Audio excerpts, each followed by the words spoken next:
काही दिवसांपूर्वी आपण ह्या बस स्थानकातील टॉयलेट संदर्भात एक व्हिडिओ बनवला होता. इथं महिलांकडून लघवीला सुद्धा 5 रुपये घेतले जातात म्हणून. त्यानंतर आता या ठिकाणी एक पार्टिशन केले, भिंत बांधलेली आहे. त्यामुळे आता ज्या बस स्थानकात महिला आहेत त्यांनी एक लक्षात ठेवा की तुम्हाला आता लघवी करण्यासाठी 5 रुपये द्यावे लागणार नाहीत. पुढं फ्री आहे, जिथं तुम्ही लघवी करू शकता तिथं तुम्हाला पैसे मोजायची गरज नाही. तर अनेक महत्वाचा विषय, ज्या महिला आहेत ज्यांचे लहान मुलं असते, ज्यांना स्तनपान करायचं असते, तर अशा महिला गर्दीमध्ये बसून स्तनपान करू शकत नाही. त्यासाठी एक हिरकणी कक्ष हा प्रत्येक सार्वजनिक ठिकाणी असतोच. त्याचबरोबर आपल्या ह्या बस स्थानकाच्या डेपोमध्ये इथं हिरकणी कक्ष आहे.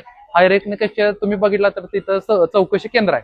त्या चौकशी केंद्रापाशी तुम्ही गेला तर तिथं तुम्हाला त्या ह्या रूमची चावी भेटून जाईल. तिथून चावी घेऊन तुम्ही या ठिकाणी हिरकणी कक्षाचा वापर करू शकता. हे अशा पद्धतीनं अरेंज केलेली सिस्टीम आहे इथं हिरकणी कक्ष. बऱ्याच महिलांना हे माहित नाही की आपल्या बस स्थानकामध्ये हिरकणी कक्ष पण आहे. तर अशा महिलांपर्यंत हा व्हिडिओ पोहोचवा जेणेकरून ह्या हिरकणी कक्षाचा त्यांना उपयोग होईल.